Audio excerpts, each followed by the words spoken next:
Thanks, Natalie. Welcome, everyone. I'm just going to share my screen and share a little music for us to get in the vibe. And then after we've all had a chance to fill out the survey, we will get started.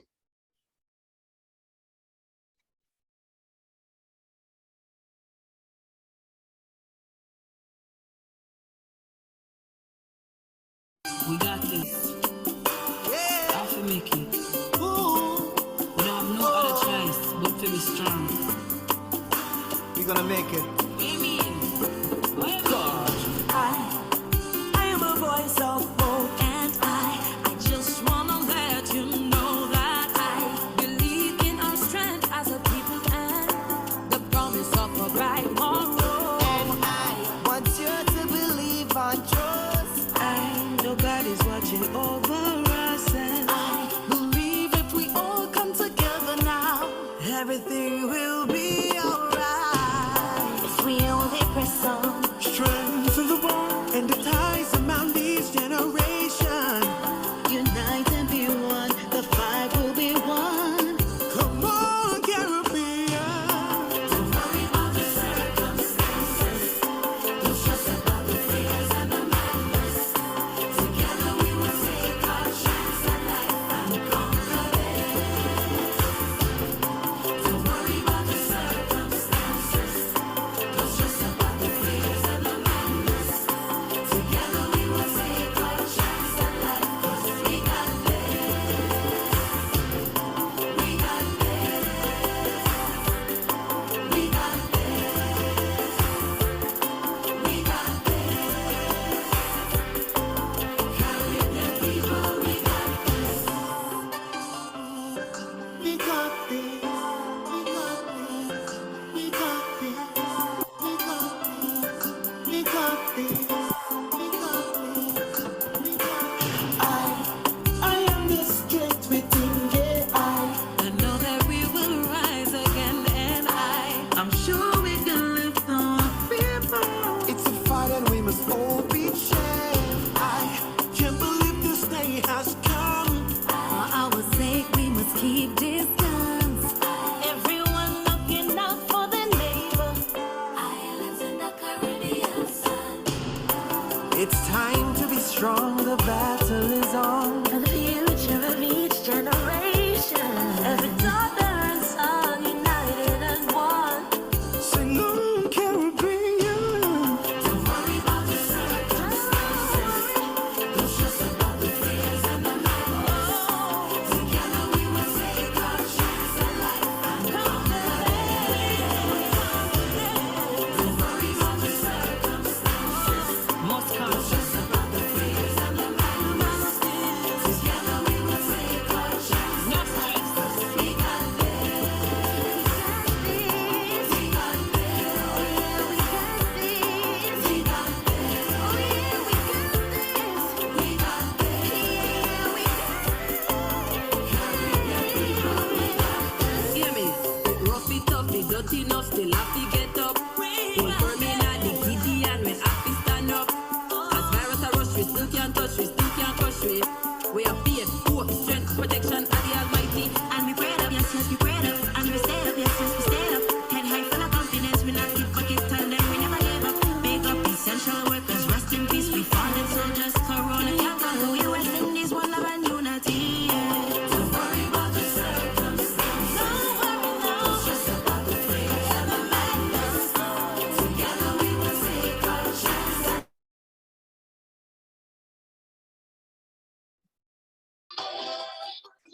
Over to you, Natalie. Great, thanks, Michelle. So You're one welcome. second while I share screen. And can somebody confirm that they are seeing my presentation? Yeah, We are. okay, great. All right, so welcome again, everybody. This is a workshop on effective communications for Caribbean civil society organizations, and we're happy to see a number of Grenadian, well, this is specifically targeted towards our Grenadian civil society organizations, and we're happy to see the large number of you on this webinar. Thank you so much for attending. And this workshop is being held under a project called Capacity Building and Knowledge Products to enhance the use and uptake of the National Ecosystem Assessment of Grenada. And I'll speak to both of these a little bit more. And I will ask Aditi to please monitor the chat in case I miss any questions or comments that I need to address. Okay, so I think all of you are familiar with myself and the team. We are from CANARI, Caribbean Natural Resources Institute, and as you all are aware, our mission is to promote and facilitate stakeholder participation in the stewardship of natural resources. And just for team introductions, myself, Natalie Budram, Aditi, and Anastasia, maybe put on your video and wave to the people. And Michelle as well, our facilitator. So this is your team for today and for the next, well, today and 5 more sessions to come on this particular topic. Okay, great. So this workshop is part of a small, initiative on capacity building on communications. And we are very grateful to our funders who are the Global Environment Facility through the Jeff IW Eco project, the Integrating Water, Land and Ecosystems Management project, which is implemented by UNEP, under which Grenada is one of the beneficiaries. And in particular, we note that through discussions with the Jeff IW Eco coordinating unit, they have agreed to support some work related to the Grenada National Ecosystem Assessment. So we do have additional funding to specifically facilitate the uptake and use of the ecosystem valuation and general ecological information in the Grenada NEA by a range of stakeholders, with the hope that it will lead to improved natural resources management in Grenada.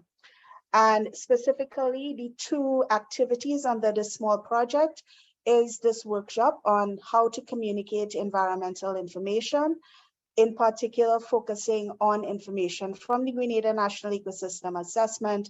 And there will be a second output, which we start working on in December, January, where in addition to the highly complicated ecosystem assessment document, we will also be producing a CSO Citizens Guide to the NEA.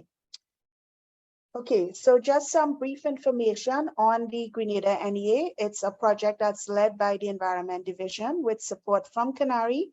It's a large document process initiative led by co-chairs, and I see we have one of our co-chairs joining us. That would be Aria St. Louis from the Government of Grenada.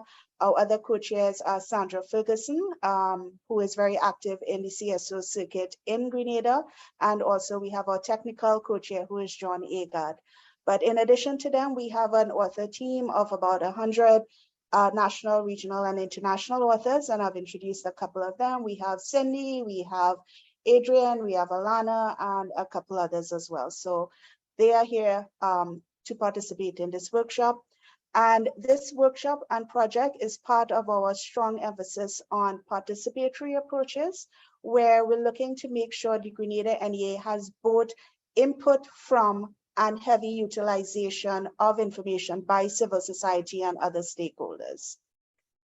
So the Grenada NEA to acknowledge funders as well. That's part of a global initiative, and the money for the Grenada NEA is through the government of Germany, as outlined in this slide. The output for the Grenada NEA is a large-scale assessment report, several hundred pages long currently, and we'll also be doing some work in terms of policy support, case studies, and lessons. But we are also doing this additional work as part of the participatory process and as part of the goal to facilitate uptake of the findings of the NEA. So the NEA itself, it's about 3/4 of the way done. And what we've done is we've timed this workshop right after the workshop that we conducted in October, September where we were looking to get stakeholder feedback on the second order draft. And I noticed that many of you who participated in that workshop are participating in this one. And the idea is we wanted that so that you have an idea already of the information that is contained within the draft and the final document towards communication of that information. A number of you have also graciously submitted detailed comments on the chapters, the draft chapters. Thank you so much. And right now we will start work on the final draft in tandem with efforts through this workshop and other aspects to support the uptake of the NEA. Okay, and specifically this workshop is our attempt to promote and use the NEA outputs and methodology, locally, nationally, and regionally. And I can do a quick pause for questions if anybody has anything. Are there any questions in the chat, Aditi?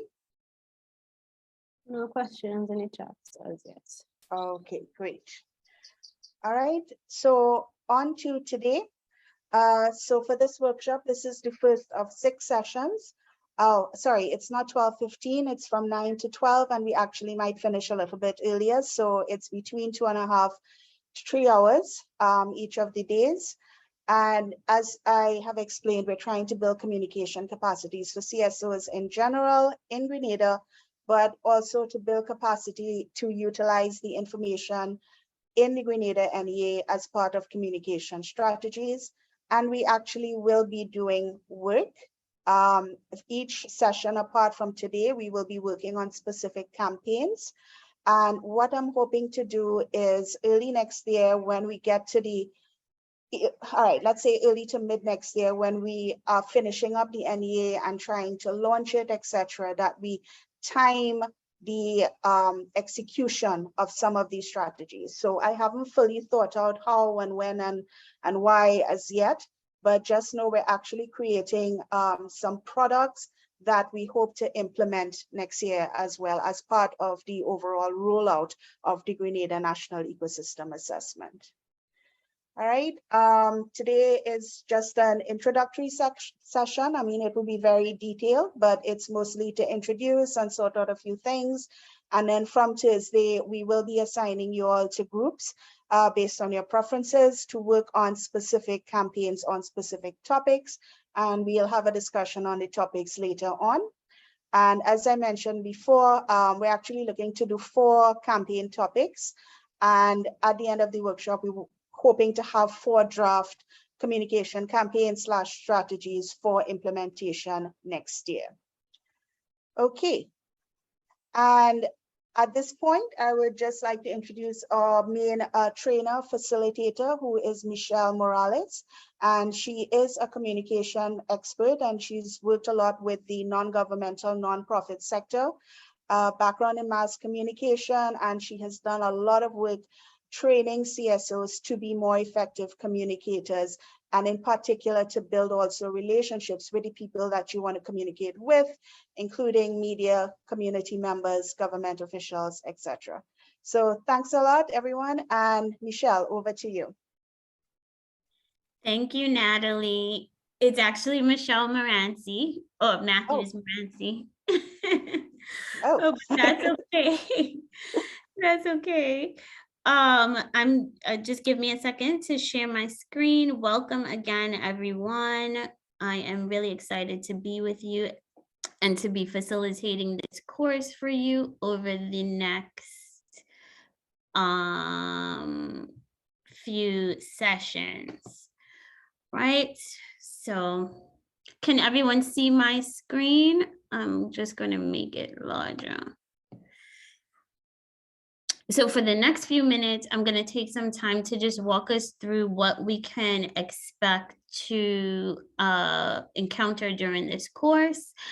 And then we will get right into it, doing some brainstorming work and stuff. So what you can expect during this course, we're going to learn or reinforce. I'm sure a lot of you know the basics of this information, and we just really need to pull it out You can expect to learn how to craft engaging, dynamic, easy to understand, and meaningful communication that moves people to action.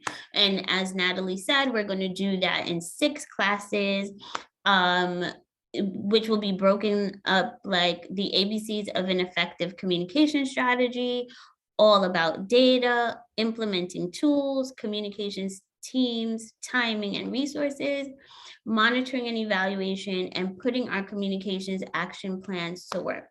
What does that all mean, Michelle? Okay, I'm gonna go through each with you briefly. I'm sorry, can I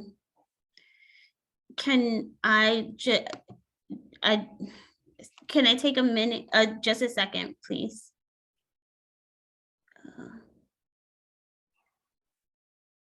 Hi, Stephanie, I'll have someone let you in. Sorry, all, also managing a household, that's the homeschool tutor. So I'll just let her in.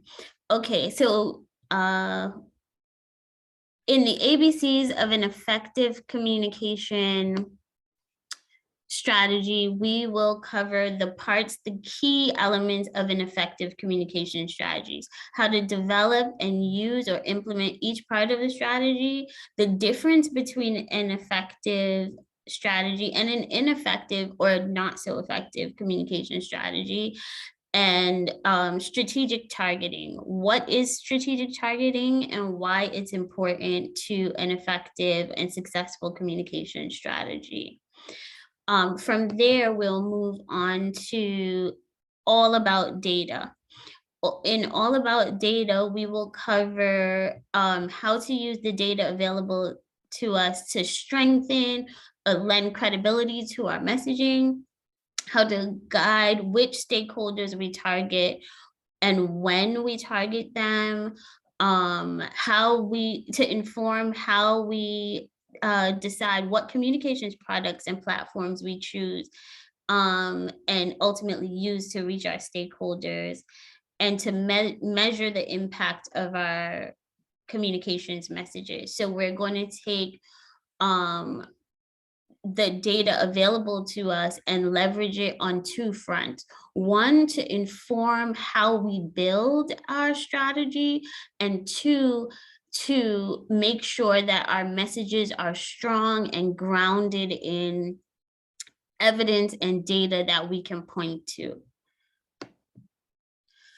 In implementing tools, we will cover how to use the action tools from the course text, which I will get to in a minute, that we can use to implement our strategies, and why these tools are needed or how they can be of great help to you or to us as we build these strategies going forward. In communications teams, timelines, or timing and resources, we'll cover who are the essential people we need to have on our communications teams for our efforts to be effective.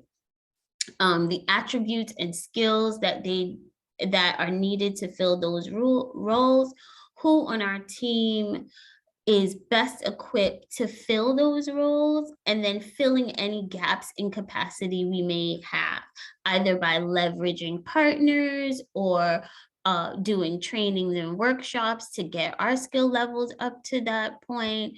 In that section, we'll also consider optimal timing, or the best timing to action our strategies based on our goals. So when do we do what to make it most effective?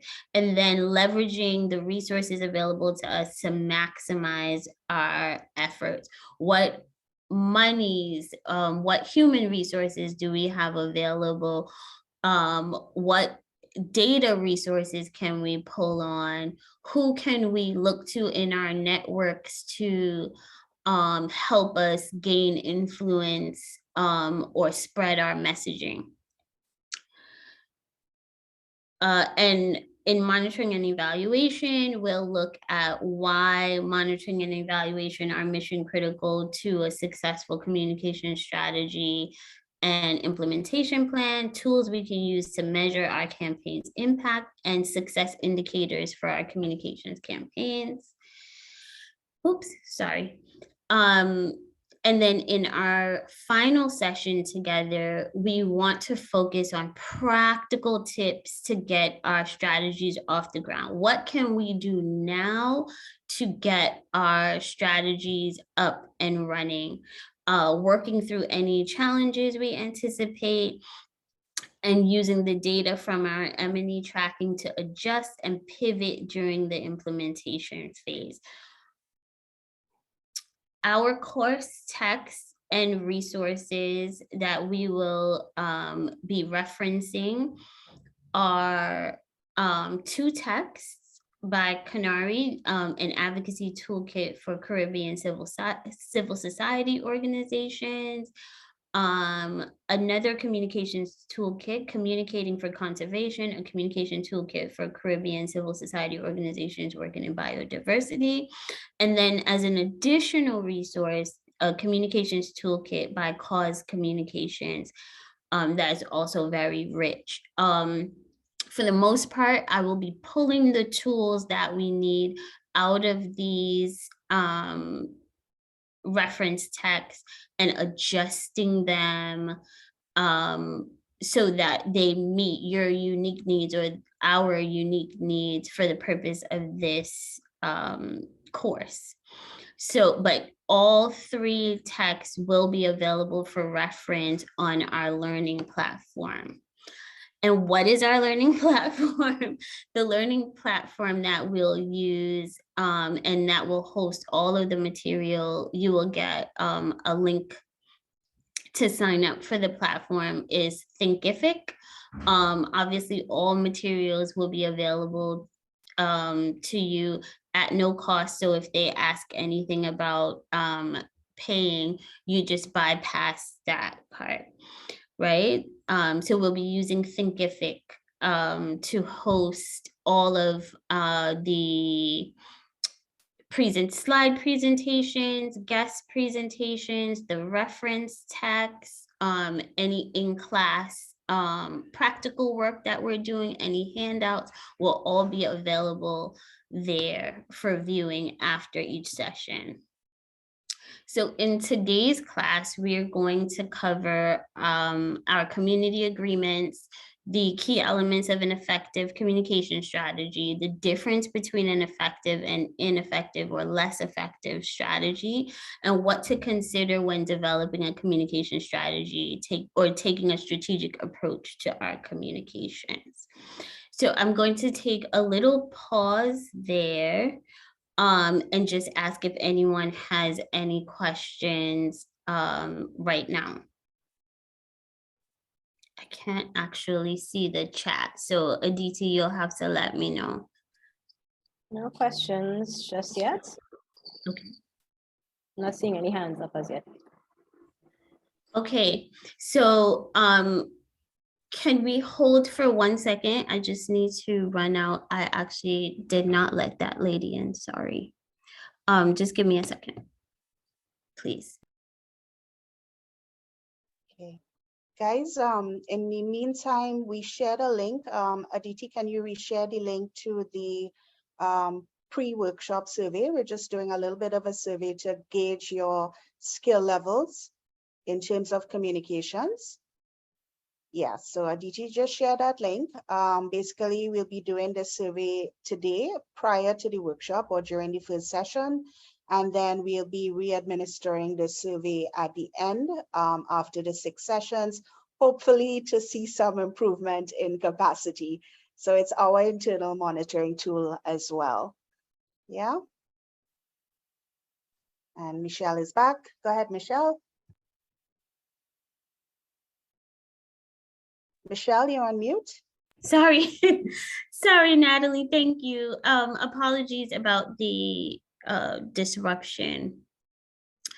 So our community agreements, I would like to suggest several agreements, and then you all can let me know, are there any agreements you think should be added? I I think it's really important for us to kind of set the tone and how we work together over these 6 sessions. So I've made these suggestions, and you can give me, I'll read them through and you can give me a thumbs up if you agree. If you disagree, you can also state why, and maybe the group will consider taking it out. So I'm suggesting that everyone come ready to participate actively and fully by sharing our experiences and or answering questions, limiting our contributions to 2 to 3 minutes in plenary discussions when possible to allow everyone to actively participate, limiting distractions near us. Clearly, I have not been good at that this morning, but working on it. Communicating when we have to step away from our from our computers, especially in small group breakouts. We won't have any small group breakouts today, but in future sessions. Listening to our colleagues for understanding, being respectful even when we disagree. Is there anything else we need to add? Anyone? I can't see the chat. I'm not seeing anything in the chat, and I'm not seeing any hands raised. If everyone agrees, can you just give me a thumbs up? You can use the reaction, or you can actually turn on your video and give me a thumbs up. Thank you, Janelle, Aditi, Ashley. So we're in agreement that these are fine and nothing needs to be added. Yes, okay. Well, we'll move forward. We'll move forward with that. And just please note that if at any time you would like to add something to the community agreements, you are welcome to do that by raising it in group discussion or giving us a note in the chat. So now that we're all clear on how we'll operate in this space together, and all excited to get into the actual course material. If you typed in the chat earlier, sorry, in your chat box earlier, your introduction, you can send it now. If you didn't, that's okay. We have quite a bit of time together. We also have a little break coming up. But I do want us to take some time throughout the course to share who we are, why we're here, and how we're feeling at the beginning of this session. You guys know who I am now because Natalie did a great job with her introduction, and I am feeling excited. So thank you, Hayden. Hayden put in the chat, he's Hayden Redhead from Grenada, one of the usual suspects working for the protection and restoration of our ecosystems and biodiversity, representing himself. Thank you, Hayden. Feel free to drop yours in the chat whenever you get a chance. Natalie, before we get into the, did you guys already do your poll you wanted to do about the projects? Natalie? No. Continue with what you're doing for now after you're finished, before the Okay, break. sure. We'll have that discussion. So We continue, please. actually have the break scheduled for right after that. Yeah. We'll So have a do bit of a you- discussion. It might be a bit early, so we may choose to continue instead of doing a break. In fact, do you mind starting with one of these sessions that you have after the break, and then we'll do my bit? Sure. Is that possible? Yeah, let's Yeah, do that that's instead. good. We could go Yeah. straight into this. Okay, So so please go ahead and I will tell you when I think we can take a break, and then perhaps after that we'll do the communication campaign topics. Yeah, great, sounds good to me. good. Okay, so I really want to start with laying the foundation, right? what are the building blocks of an effective communication strategy? So I've laid out from my perspective and experience what the building blocks of an effective communication strategy are here: goals and objectives, target audiences, messages, products and platforms called pathways or channels, and monitoring and evaluation. Can we all agree that these are key to an effective communication strategy based on your experience to date? If you don't want to unmute, you can just give me a thumbs up in the chat. Sorry, a thumbs up reaction. Janelle agrees. Janelle, Adrian. Okay. Okay, great. So I'm sure we've all heard and used those terms before, but what do they really mean and what defines them in the context of the work we've set out to do? Oh, thank you, Hayden. Hayden has offered that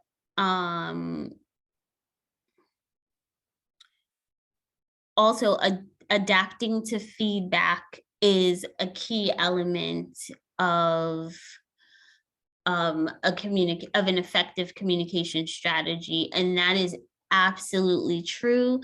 And for our purposes, we've kind of counted that in monitoring and evaluation. Yeah, so let's explore a little more deeply each element of an effective communication strategy. What do we know about goals and objectives? What comes to mind when you think of goals and objectives, when you're crafting goals and objectives for projects or program work?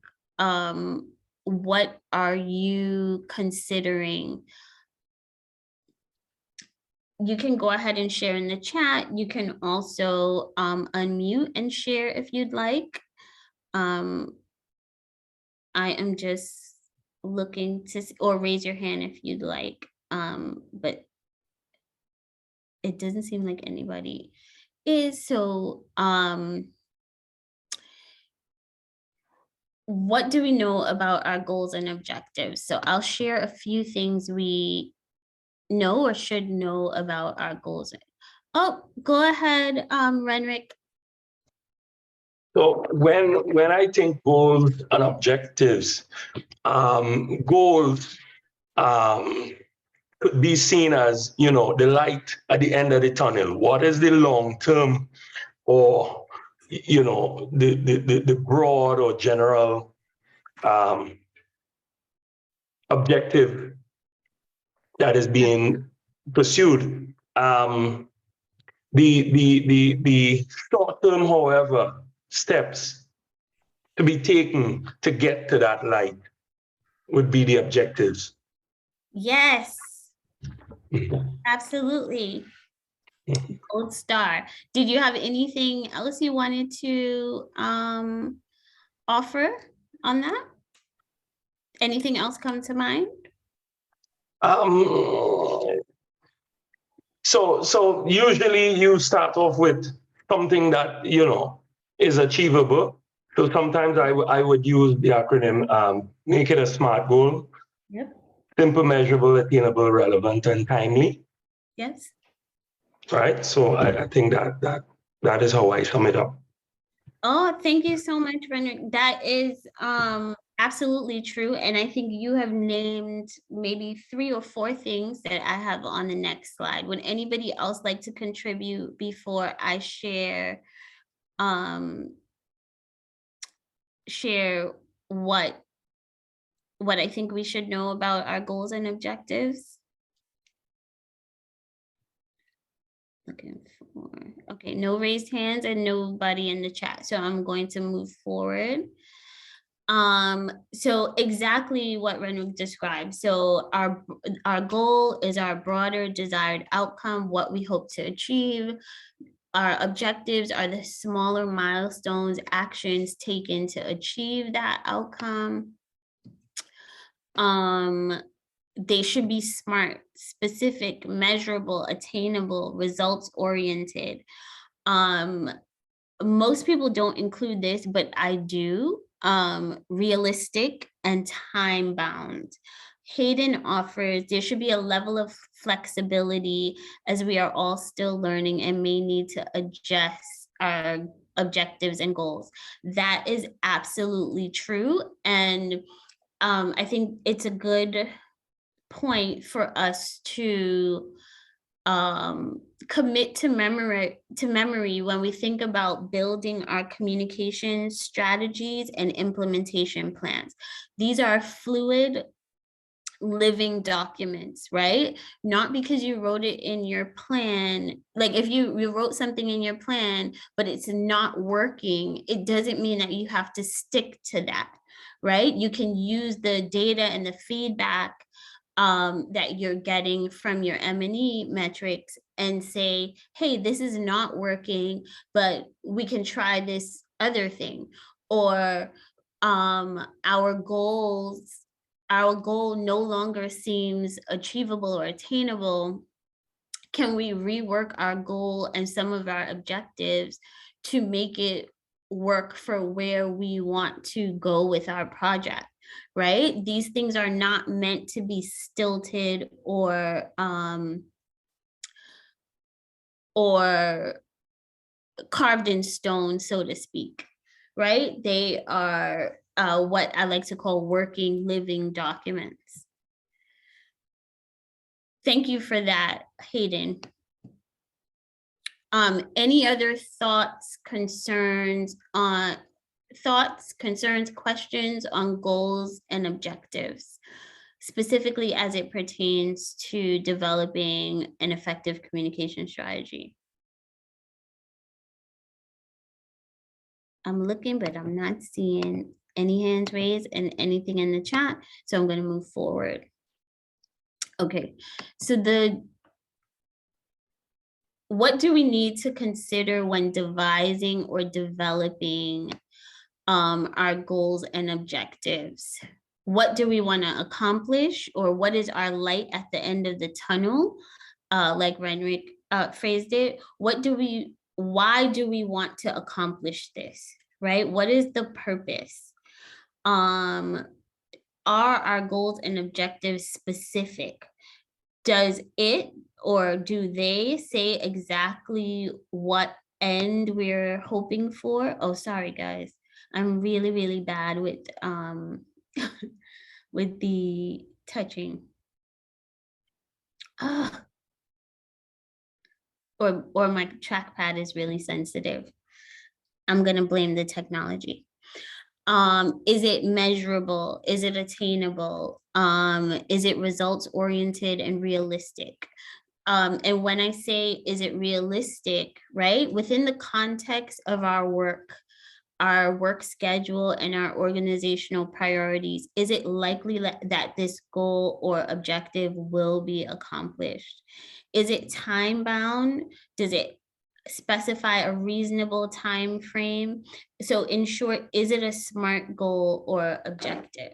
So these are all some questions we should be considering as we think about what are we hoping to get out of these communications projects. How do we want them to impact on the communities, on the people that we're targeting? What action do we want to see come out of this, right? So these are some of the questions we should be considering. So let's move, if no one has any questions or concerns about why we need to be asking ourselves those questions, we can move on to target audiences. What do we know about target audiences? Anybody? Chris, Allison, I know you guys do work, CSO work, and so you're reaching out to different target audiences all the time. For the authors, sorry?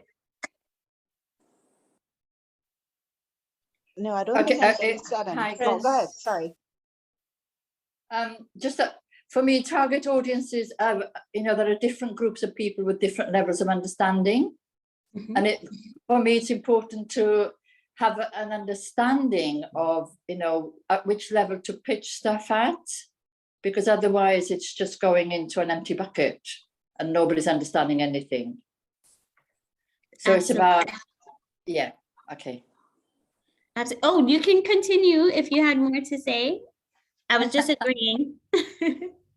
Yeah, and also to, you have to know what you want out of it. So to be clear about when you're targeting this group, this is what you want to get out of it, and the other group, what you want to get out of it, whether it's to inform, to expect people to act, like when I lobby my parliamentary representative, I have a different expectation to the one that I have when I'm talking to the local community group. That kind of thing, the different expectations that you have. Yes. So that you absolutely. adjust your message, yeah. Yeah, thank you for sharing that, Chris. That's absolutely true. And Hayden kind of underscored that in the chat, saying that you need to match target audiences to desired outcomes. Natalie has raised her hand. Natalie? So I'm just thinking about target audiences for the Grenada National Ecosystem Assessment. So what's important to us under that project is that we are able to help the protection, conservation, sustainable management of Grenada's natural resources. So as part of our work under the Grenada NEA, our target audiences include, for example, our CSOs, who we want to have a better understanding of the ecosystems. And in particular, we know that the Grenada NEA has a lot of ecosystem valuation information.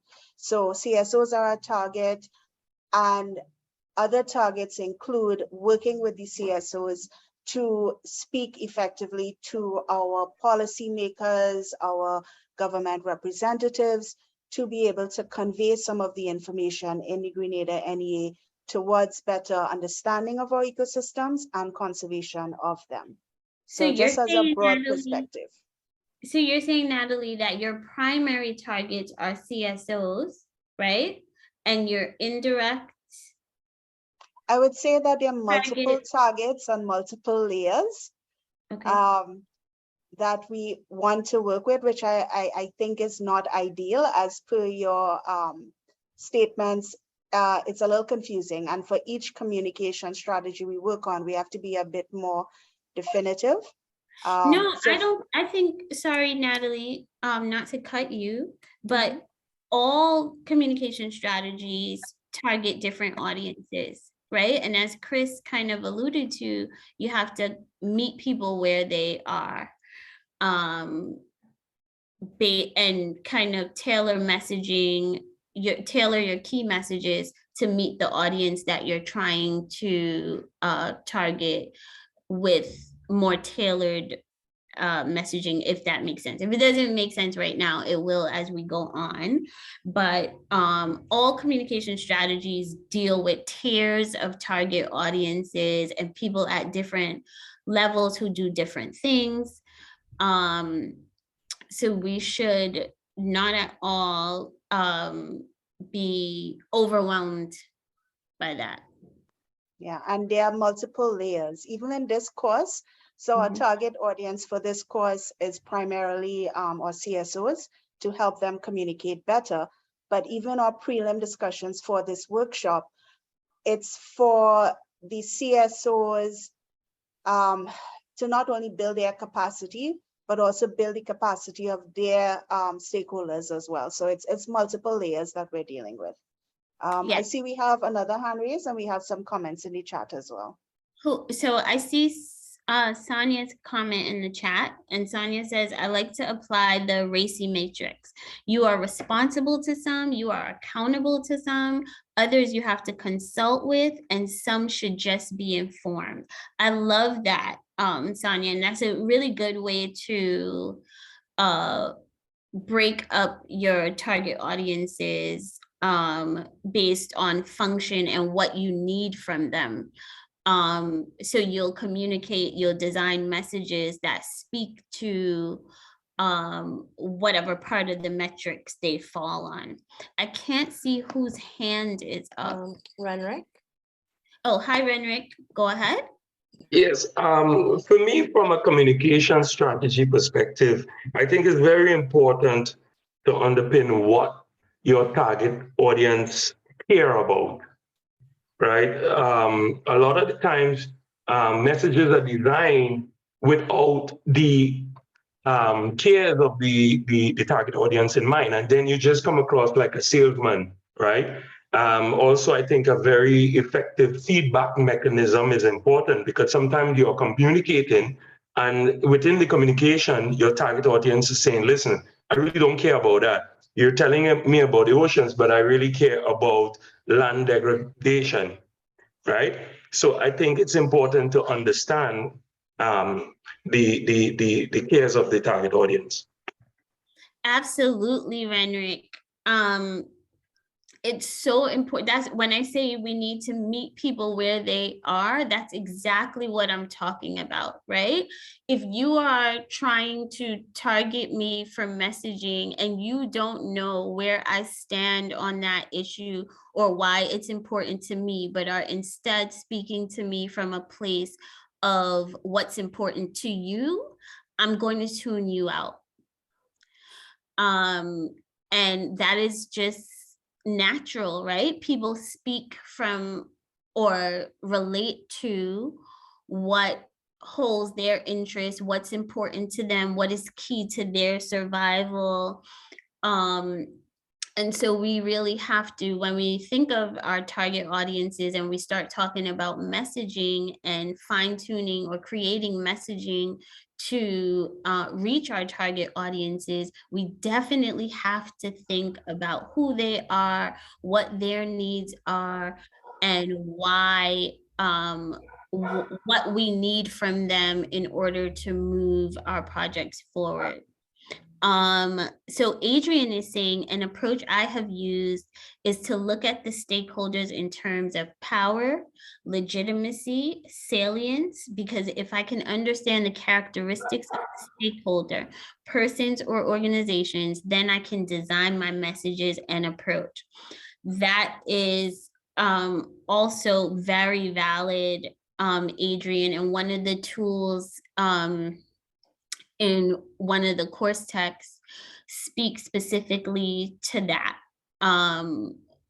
about, you know, where people stand in terms of power, how can they impact what you want to move forward, influence it positively or negatively, and just kind of weighing the data we have on our stakeholders and potential target audiences and using that to kind of decide how we approach them. And Adrian also shared that it's an approach developed by Mitchell Eagle around the late 1990s and early 2000s. Thank you for sharing that. Aditi, am I missing any raised hands? No raised hands, but I'm seeing a mic unmuted. I think it's just Claudette. Claudette, do you have anything to add? Yeah, I did raise my hand. Okay, great. Oh, sorry, I did not. I can't see that's okay, because there's a lot going on. I just want to say that in using approaches and designing a communicative tool for different audiences, I will have to disagree in some way with the person who before me, I think from Retro, somebody who's talked about the salesman approach. I think it's a very good approach.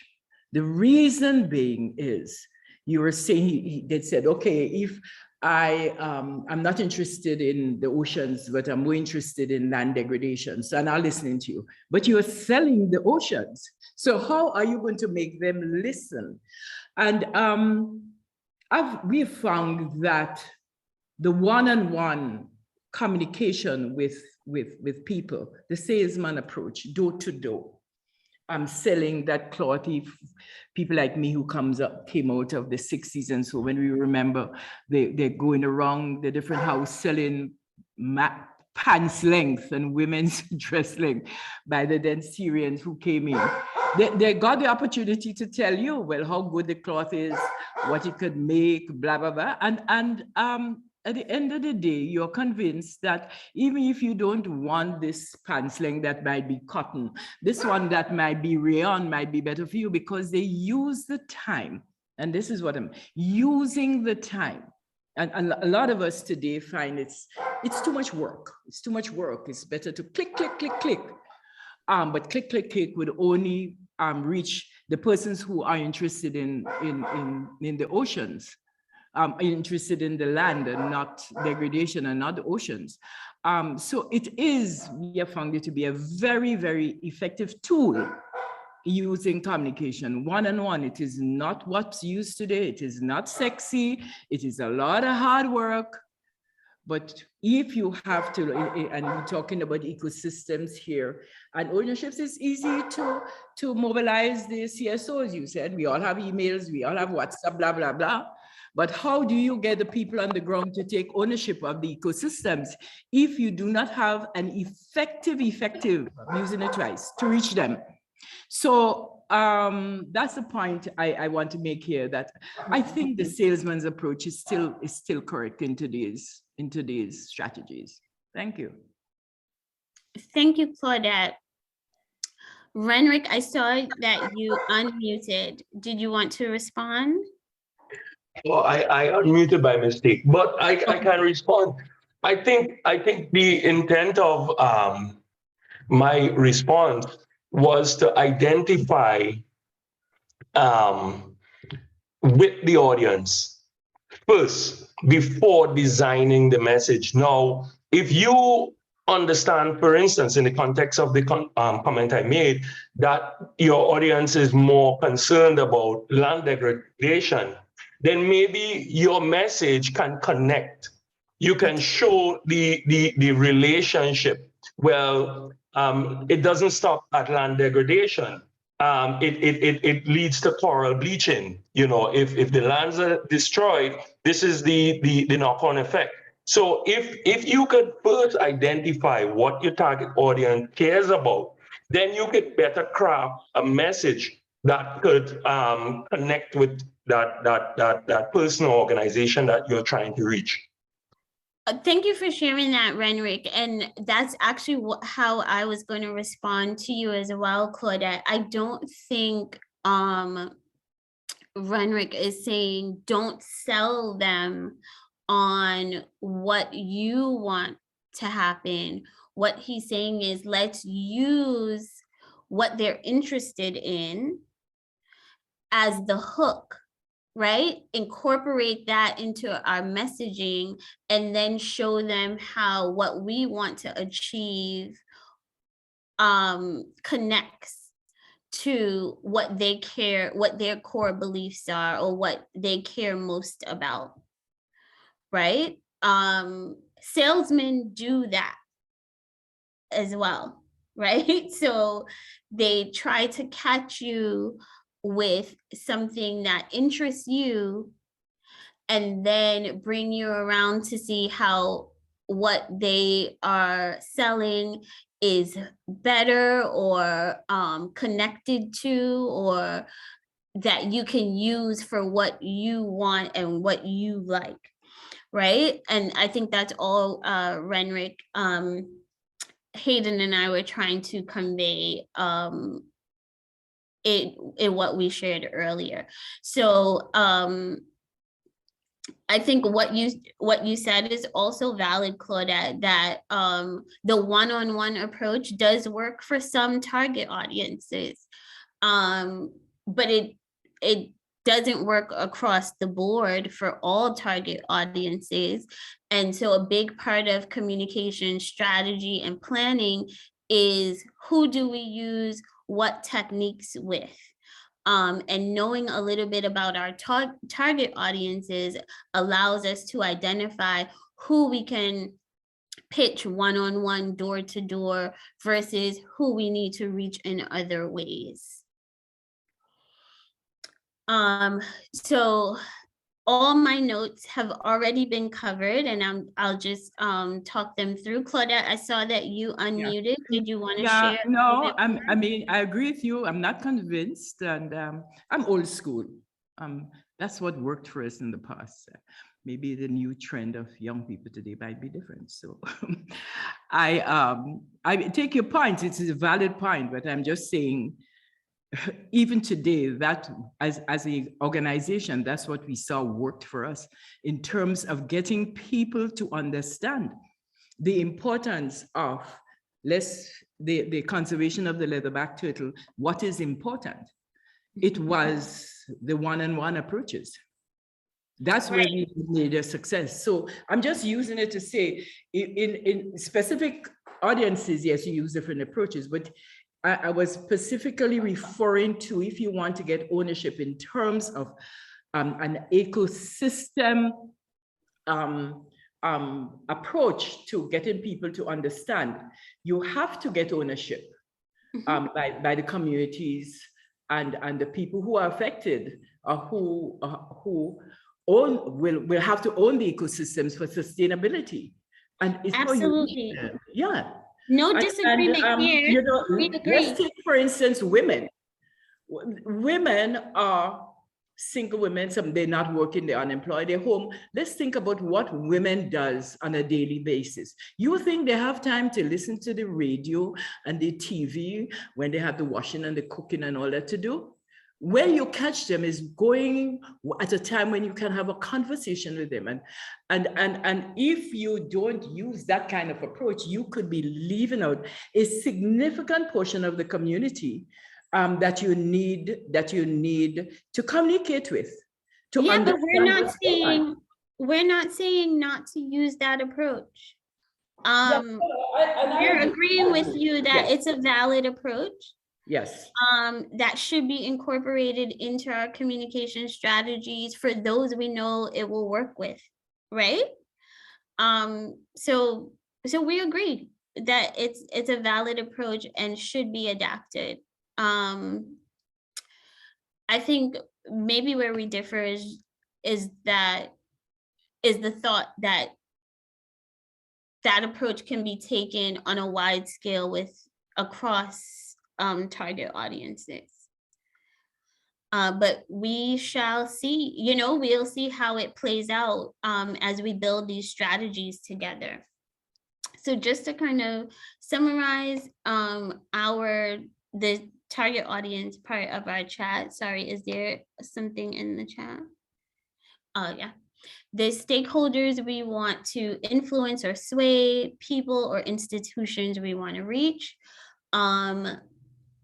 So I noted that they should be selected for a specific reason, and that goes back to both what Adrian and Sonia shared about knowing why we're reaching out to people and what we want from them. I also note that target audiences need to be researched before being targeted. Their needs, wants, preferences should be considered when planning. That they cannot all be reached using the same means, the same products and pathways or strategies and or techniques, and require nuanced messaging that speaks specifically to their unique qualities that led to their selection.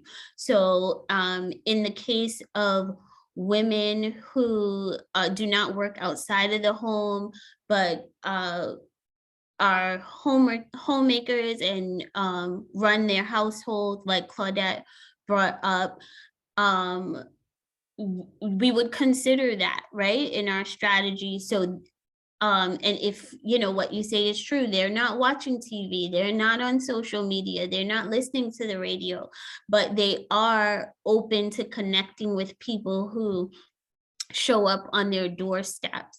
They are willing to have a chat with a local person who is coming to say, hey, I'd like to talk to you about this, and learning about how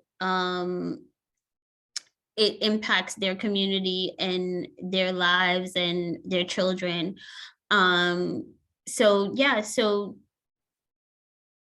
all valid contributions. And that's why we say that it is required that the messaging is nuanced and that we really think about our target audiences and don't just assume who they are and what they need, or that they are similar to us and will respond in the same way we will. Yes, Aria, go ahead. Thanks so very much. And just quickly building upon what was said, and I apologize, I had little internet issues, so I did have to move. But depending on the level of stakeholder engagement, I learned last week when I was at the big NIA meeting that they're increasing levels of stakeholder engagement. So just building upon what was said, you can choose to inform or consult or involve. Then you can choose to co-create. And under co-creation, you can choose to collaborate or empower. Exactly. So just in keeping with what has been said and adding to the conversation, I wanted to indicate that I didn't know this, such a range existed, and that in discussions, it becomes really important not only to know who, and all about them, or as much as you can about your target group, you also have to know what you want out of it.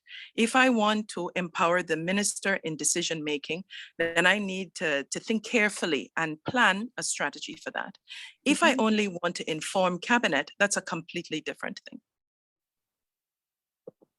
Thanks for allowing me to put that in. And there's a beautiful graph I'm happy to share that I took a screen capture of, because it really resonated with me.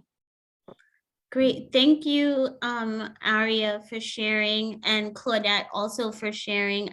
No, you were clear and I understood what you meant. Thank you so much for sharing.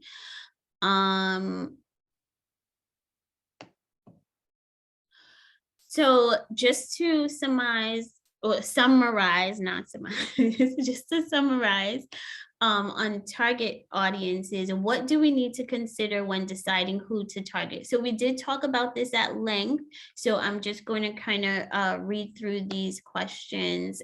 We would have touched on a lot of these already.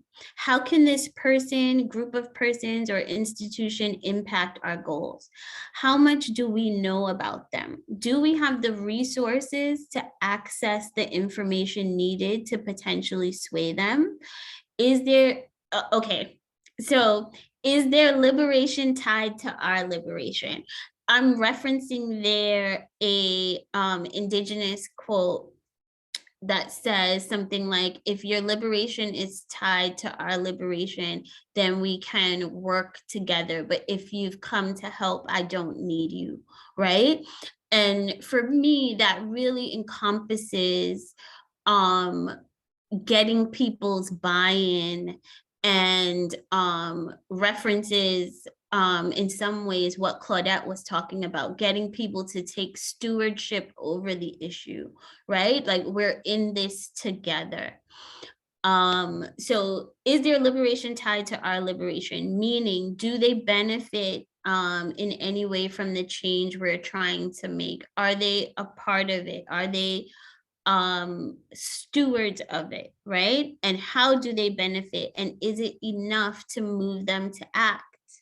What might motivate them to take action? These are all things we need to consider when we're talking about targeting people. And as Aria so rightly shared, we obviously have stakeholders or target audiences at different levels, and we want different things from different stakeholders. For some target audiences, we will be targeting so that they can help us influence others. Some, we want to take ownership or stewardship of the issue, right? And understand how it impacts their daily life, right? And in most cases, we have to be accountable to those people, right? In some cases, we want to sway their thoughts so they can put policies in place that better serve us. So these are some of the things we want to consider, and really we need to consider all of the contributions that have been made during this very rich discussion on target audiences. I'm super excited about how much everyone is contributing. So messages. What do we know about messages or messaging for a communication strategy or campaign?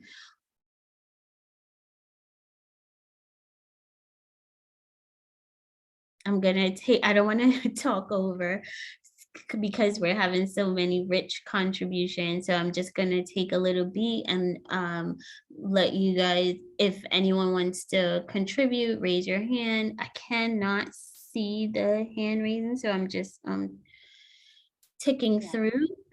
Michelle, we will handle the chat and the hand raising. So either DJ or myself will let you know what's both in the chat. Okay. And if anybody raised their hands, of which no one has.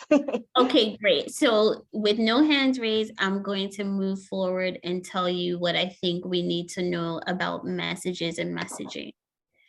Hayden says ensuring comms language is understood by stakeholders.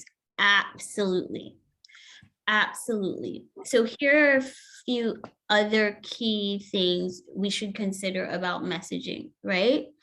First, messages are what we're trying to convey to our stakeholders. There are key messages and then there are tailored messages, right? Key messages are our broad messages, themes, what we want to get across generally, right? Our tailored messages speak specifically to our target audience, what their needs are, meeting them where they are so they can accept or act in the way that we would like them to, right? Messages should be based on or rooted in data and evidence. They should be clear, concise, and reference our overall goals or smaller objectives. They can be flexed or nuanced depending on who we're trying to reach. They should be flexed. I should change that to should. They should be flexed and nuanced depending on who we're trying to reach. And they should have a clear call to action or a clear ask, right? So, and we should know why we're developing this message. Do we want someone to take action on an issue? Do we just want to inform them? Do we want them to take stewardship over the issue and to act in concert with us? So we really have to be super clear about what it is we want when developing key messages and then tailoring them for our target audiences. Questions, concerns, contributions about messaging. So unless I hear from Natalie and Aditi, I'm going to move forward. No comments, no hands as yet. Okay. So now I'd just like us to talk a little bit about what do we need to consider when developing messages for communications campaigns. What is the issue at hand? Why is it important to us? Why should it be important to others? How does it impact their lives and experiences? What do we want stakeholders to do? what language will strike a chord? I think Hayden spoke to that a little earlier. What language will strike a chord with them and inspire them to do what we want them to do? How can we use it, that language, in the most succinct and relatable way possible? Aria put in the chat, complex ideas or series of ideas can be easily conveyed by a good story or an analogy or an example. This can convey complex ideas for longer term recall.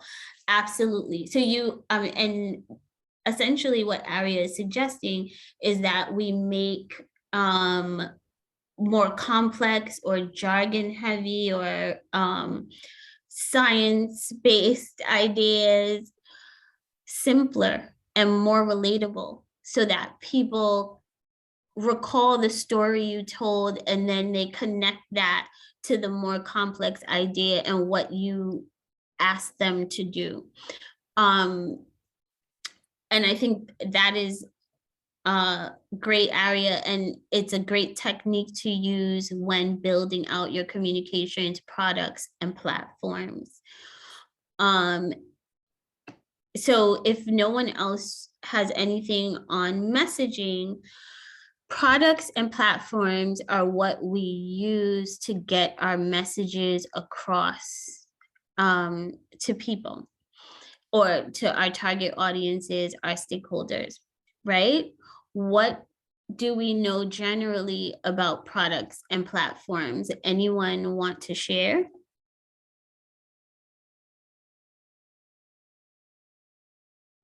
No? Okay. Not as yet. Okay. Thanks, Aditi. Oh, go ahead, Dylan. So, good morning, everyone. So, yeah, some of the Morning. products that we use can be both hard copy and soft copy as it relates to the information that we want to project. So it could be in the form of brochures and flyers. Also, it could be booklets. So these are some of the materials that we can disseminate. Also the different medias, whether it be social media, in terms of WhatsApp, Facebook, you know, those sort of a media, or it could be probably a public announcement or radio and television. So these are some of the products and the platforms that we can use to channel the information to reach the target audience. Absolutely. Thank you, Dylan. And Dylan captured perfectly the difference between products and platforms or pathways. Go ahead, Natalie. Sorry, I'm actually sidebarring. Just to acknowledge Dylan, who is the Jeff IW Eco focal point for Grenada. And as I've mentioned in the beginning, the funding for this workshop and the other capacity building work is through the Jeff IW Eco project.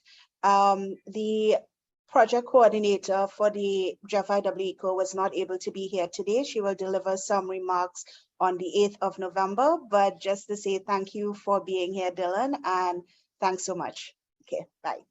Okay, thanks, Natalie. And welcome, Dylan. Thanks for joining.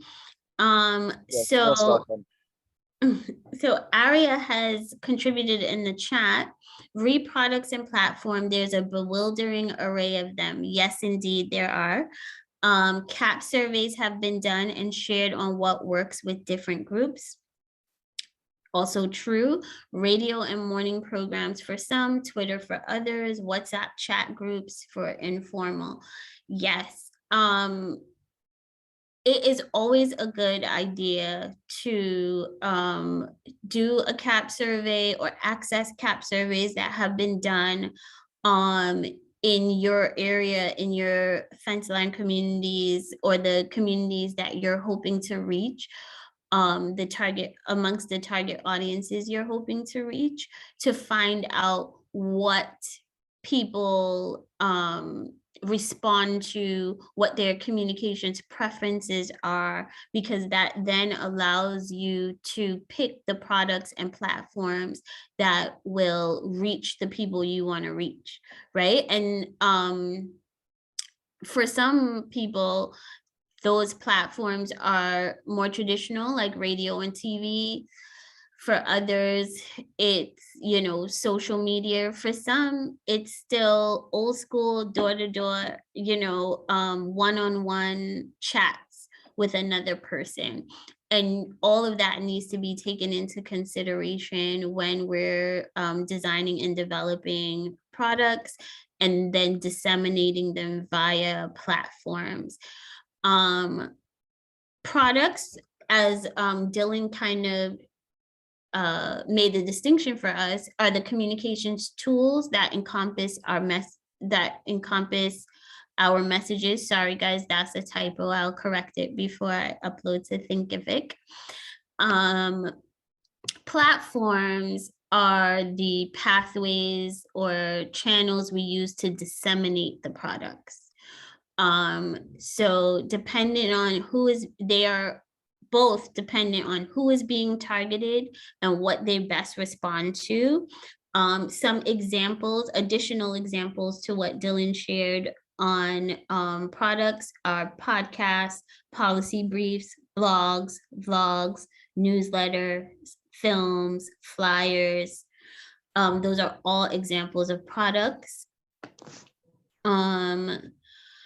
Platforms or pathways, some examples are social media channels like Instagram, Twitter, Facebook, YouTube, email, in-person meetings, trainings and workshops like this one, presentations, media appearances.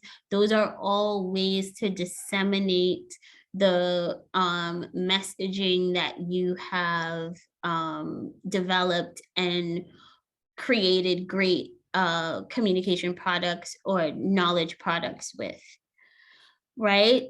And I want to underscore, I know I have put this on the last three elements, but it's very important that the products and platforms or pathways that you choose needs to be based on or rooted in data and evidence about your target audiences, right? If you are not getting feedback from the people that you're targeting about what their preferences are and how they like to be reached and how they receive information on certain things, you could well be wasting a lot of your time putting out messages that aren't being received by the people you want them to reach. So Aria suggested CAP surveys. I agree that, you know, if you have the means to do CAP surveys with your target audiences, you should. If you do not, you can hopefully you can access CAP survey data from other local organizations or institutions that are willing to share that data. But we absolutely need to be very strategic about how you choose what products and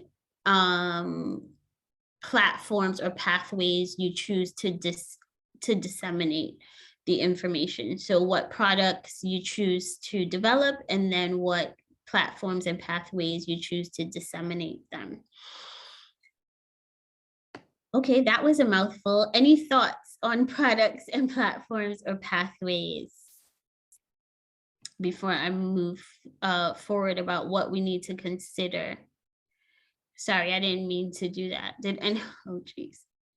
I'm really bad with my trackpad, guys. Sorry about that. Okay, so what do we need to consider when deciding what products to develop and platforms or pathways to use to disseminate them? How do the people we're targeting receive the kind of information we're sharing?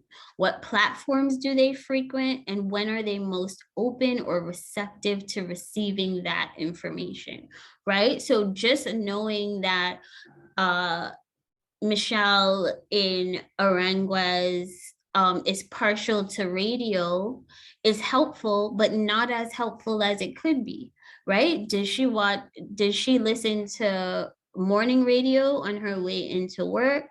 Does she listen to the radio in the middle of the day while she works? Or does she listen to the radio on her way home in the evening, or when she's got home and is decompressing, right?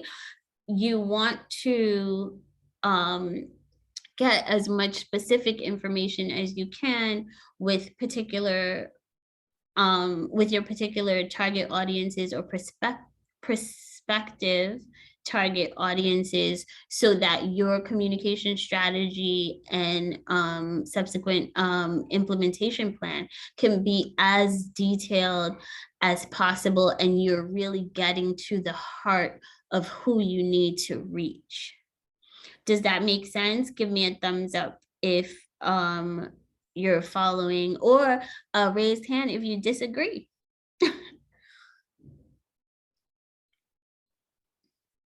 Seeing some thumbs up. Okay.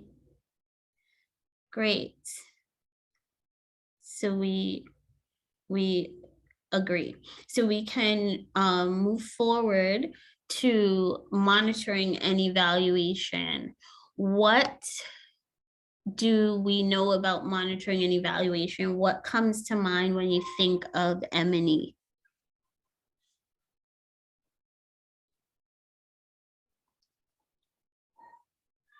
Okay, no takers? Hi, yes, sorry, it's me. It's Go Chris. ahead, Chris. I didn't know this, but I created a page for one of the organizations I'm with, and they showed, somebody who shares the page showed me that you can actually follow how many people view it and make comments, which has been really interesting and very educational for me. I learn something every day. Oh, that's amazing, Chris. Yes. A lot of the sorry, Chris, quick question. What platform was the page on? It's Facebook. Okay, yeah. So all the social media channels have really good analytics that they share with you about who is viewing your page, where they live, what their preferences are. So yes, lots of great social media metrics. We have some contributions in the chat that I don't want to bypass. Hayden says he thinks, thank you so much for sharing that, Chris. Hayden says data collection is what he thinks about when he thinks about M&E. And yes, Hayden, you are spot on. M&E is all about collecting data and leveraging it to move your project forward, to flex and adapt if necessary. Adrian contributes finding out how well your message is being received and using it to adapt. Absolutely. Anybody else want to share what comes to mind for them when they think of M&E before I move forward? Dylan says M&E to track if there are any changes to the peruse goals and objectives. Yeah, you know, you want to track any progress that's being made, and monitoring and evaluation is how you do that. So let's go through a little bit, and I think my chart would encompass everything that we just covered. So maybe just reiterate some things, right? Monitoring and evaluation, or M&E for short, is critical to impact measurement, right? This is the part of the strategy and plan where we develop our indicators for success or failure. I really don't like the word failure, right?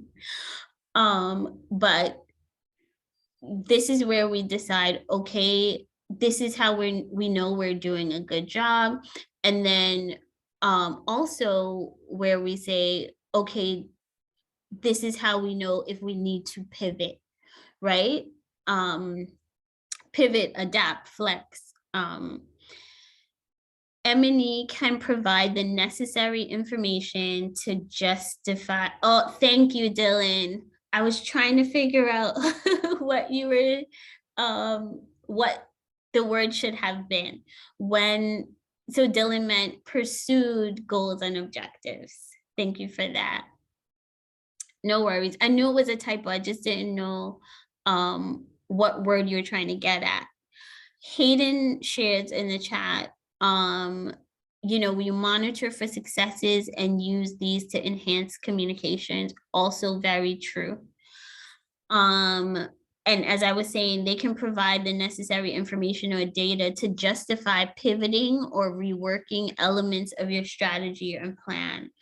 And I just want to use that note as an opportunity to underscore again that our communication strategies and action plans are living and working documents. And so we should not look at them as though they are carved in stone, but that we can adapt to the feedback that we're getting from our M&E metrics and directly from our target audiences, and use that information to strengthen or change course if necessary. M&E needs to happen during every part of the campaign, right? So you should be monitoring based on the indicators of success you set early on and tracking throughout. Metrics such as mentions of key messages, number of meetings held with targets, number of likes and shares and comments and engagement are all things that can be used as indicators. That is not an exhaustive list, but just a few examples. Oh, sorry. And M&E is a form of important data gathering, is a note that I put here and just underscores Hayden's earlier point. What do we need to consider when developing, sorry, wait, gosh. Okay, what do we need to consider when developing or when deciding what M&E measures to put in place for our efforts? What do we consider success or successes for our efforts? What can we realistically track on a consistent basis with the resources available to us? Who will be responsible for monitoring and evaluating our efforts or different aspects of our efforts? How often will we review our M&E data and use it to inform our next steps? Anyone want to add to possible considerations when developing M&E measures?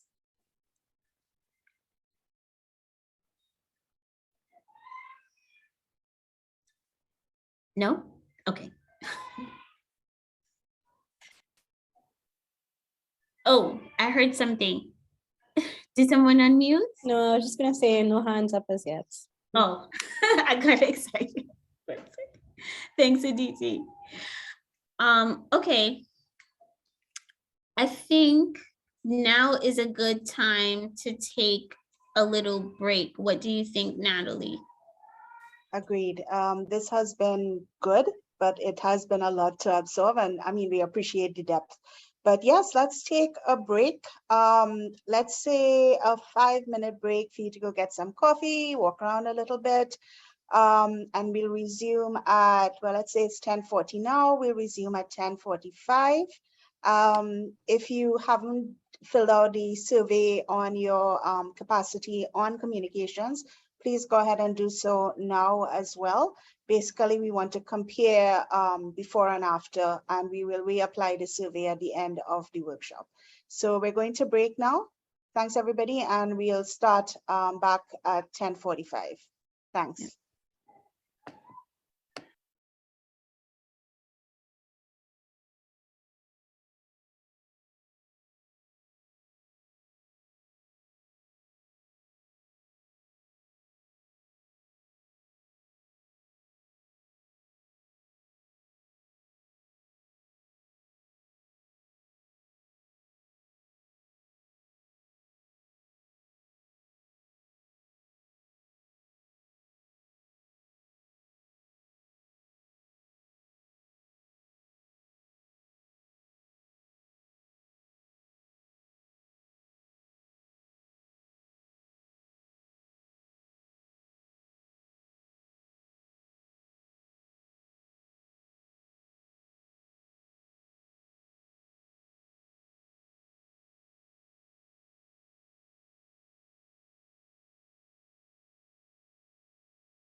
other group if you have questions or concerns as well. Just give me 1 second to share. So what we are going to work on is, can we tell the difference between an effective and not so effective communication strategy? So we're going to be looking at some really pared back, simple communication strategies. One that I think can still be quite effective, and another one not so much. We'll discuss and compare them in our groups. Anastasia will share them to us in the groups, and then we'll come back and discuss. Go ahead, Natalie. Great. So this is another small sidebar. What we are focusing on as the case study throughout this workshop is the ESCAZU agreement. So later on today, we'll be talking about what our communication topics are for the next couple of sessions, and that we all have to go choose a topic and go into a group, and we'll be working on that topic for the rest of that workshop with that group. My sidebar is to say that we have suggested some topics based on meetings with our CSO colleagues in October. And while it is not part of the Grenada NEA, there was interest expressed by our CSO colleagues that they would not mind communicating on the ESCAZU agreement, which is the regional agreement on access to information, public participation, and justice in environmental matters. What we decided to do is, because CANARI has done so much communication on the ESCAZU agreement, we will take that out of the running as a topic that we will work on, because we have so much material already that you all can use if you all are interested in communicating on ESCAZU. But instead, throughout this workshop, when Michelle gives you an example that we would then follow on for specific topics, it will be material pertaining to the ESCAZU agreement. So as such, what we're going to do right now is an exercise in two groups where we look at two options in terms of what we did or what we should not be doing in terms of communication strategies, using this ESCAZU as an example. So we're going to talk in the group a bit and then come back to plenary as Michelle indicated. Thanks, Right. Michelle. So if Anastasia, if you're ready, we can go into groups now. We got a chance to look at simple communication strategy A and simple communication strategy B. We also had a very rich discussion around simple communication strategy A, less comparative between the two and more so issue being taken with the target audiences for the strategy, but all good information.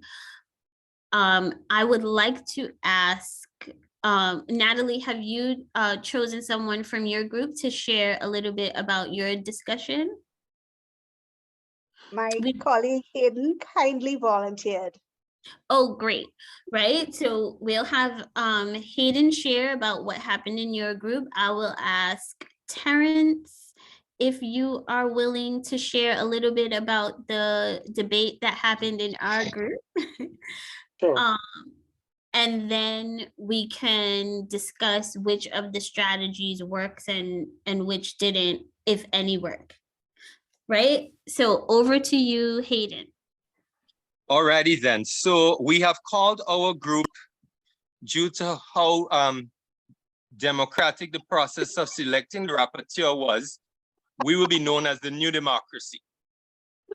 So coming out of the New Democracy were some initial observations. Many of the group were a bit overwhelmed by strategy A, the amount of detail, the length of it, which may have been a factor of us just having a couple minutes to read and absorb it. Strategy B, there was some specific feedback about the lack of details. But overall, the feedback was that strategy B lacked the details of strategy A, as strategy A seemed overwhelming, but there was a preference for strategy B. Some of the comments related to that was that, one member spoke about in trying to summarize or keep it simple, you can run into the issue of lacking some of the important details. One of the preferences expressed by members was that there should be details because that supported the tracking of progress and of course the M&E process. We also discussed briefly, or the point was raised that if the strategy were to be pitched, who would you pitch it to would also determine how that strategy was written. So as by way of summarizing the example is that A would be used if you were needing to present that strategy to a donor or to an environmental multilateral authority. Whereas if it was more of an internal document, you could have a strategy B.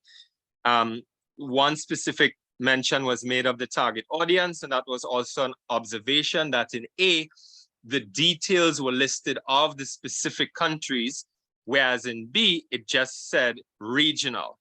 So there were definitely in the discussion, there were benefits to both strategies, but our team definitively preferred strategy B for its simplicity. Thank you. Michelle, you're muted. Wow, thank you so much, Hayden. That is very interesting. Terrence, do you want to go ahead and share a bit about the discussion in our group? Sure. We are focused much more on, well, almost exclusively on strategy A. One comment was raised on the appropriateness as an M&E indicator of the number of clicks on newspaper articles, because a click doesn't necessarily mean that the message is being read or interpreted or absorbed. But we did spend a little while with what, at least for Brian and myself, didn't work. And we were questioning why the target audiences, if the objective or the goal was to influence governments or political directorates, why weren't the target audiences, or why didn't the target audiences at least include people like government functionaries, like a permanent secretary in the relevant ministry, or a communications staffer in that ministry? But I think more so the permanent secretary. The thinking there being is that this is a political decision that has to be taken, and it will be taken when a minister brings a proposal to cabinet and cabinet discusses it and makes an agreement and then hands out the decision. So that is it in a nutshell. I am not sure it would be useful to get some comments on those thoughts from the other group. Brian was very forthright. He had a very detailed comment in the chat. And Michelle, I'm really not convinced that, I really think that this isn't the right target audience, just my own point of view. I'll pause here now. And maybe I did not do a great job of conveying that this is only one part of a strategy, right? So in a multi-phase, it's only to this simple strategy, I kind of boiled down one method that Canary used in their regional Escazú campaign, right? I tried to share that they also directly targeted government officials, but I'm not sure that was clear. Brian says here in the chat, setting aside my issues with targeting the wrong audience, here's what doesn't work for me about the strategy in terms of content. There could be a lot more sophisticated approach to influence government officials. Just building CSO capacity seems like a poor way to do it. Ideally, I'd incorporate a political strategy. My pet favorite is to create a strong political incentive for political folk to advance their own career by going along with what you want. Create opportunity for them to step in and look good to their constituency. On the flip side, if you can create a disincentive for inaction, all the better. Absolutely valid, Brian. I think our group though kind of lost our way in terms of what we are. I was really hoping that we would kind of dissect on the face of it, like the other group did, the contents of it, I guess devoid of the context a little bit, right? So that we can look at, well, what are the parts that this strategy has that the next one doesn't? But all of the criticism on strategy A is well received, right? It was just one part of a wider campaign. So I could see why you might be a little irked by the indirect nature of that particular aspect of the campaign. I am quite fascinated by the fact that the New Democracy chose strategy B. As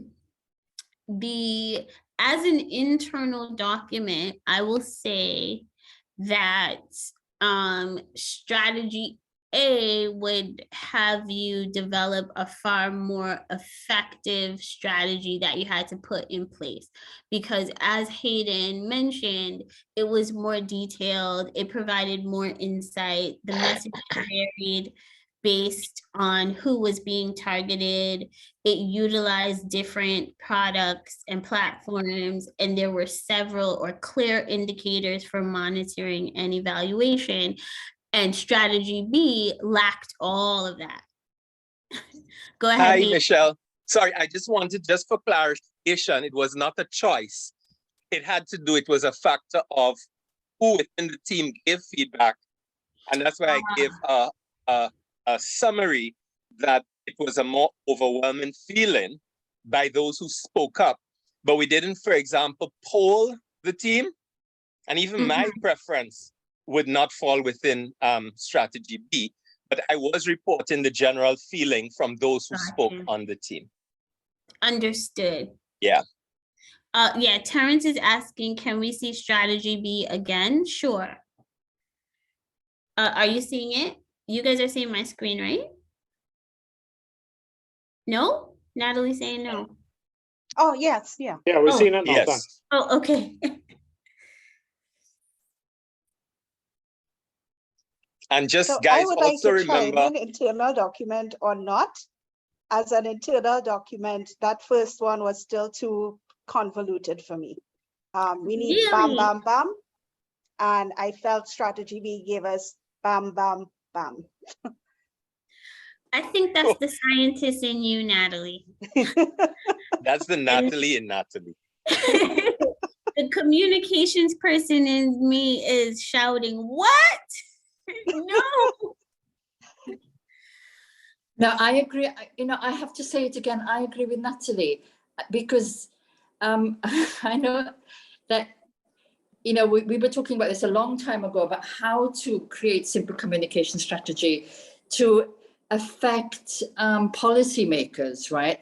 And for me, this speaks directly to that, in that we want to start from the bottom up. People need to understand that they need to be involved. And even if it's, I can see, it's to influence governments, whatever, right? But we need to start with the people, because I saw in the chat that somebody was saying like, oh, I would start with a strategy for a political strategy, but we're not there. This is what we've been saying for a long time. We're not there. We need something that starts with ordinary people so that they understand what's going on. And I feel with strategy B, it just goes on and on and on. And it's like it puts you off. Oh, Well, strategy A. I think it puts you off. Yeah, strategy A, I mean. It would put you No, off but it's immediately. not meant, Chris, for public consumption. It's the strategy that you would be working from internally, right? The strategies are not meant for public consumption necessarily. They're a tool for you to use to guide how you engage with the public or your publics. Okay. But I know, okay, and so for me, strategy B fulfills that because it's simple. I wouldn't stop reading it halfway through because it's just too convoluted. So yeah, that's what I'm saying. so I think what Understood. Chris and I are trying to say, and there's probably a reason I managed the biodiversity program and not our comms program, but if this were to come to me as an internal document, I would say, guys, why you all mixing this thing up? You know, it's just simplify it. Let's have clearer goals. Let's be more specific. And I hear you that it's only just a piece of it. But yeah, clean and simple, even as an internal guiding document. But that's how some of us feel, and you have other perspectives as well. Quite interesting. Terrence, now that you've taken another look at strategy B, what is your take?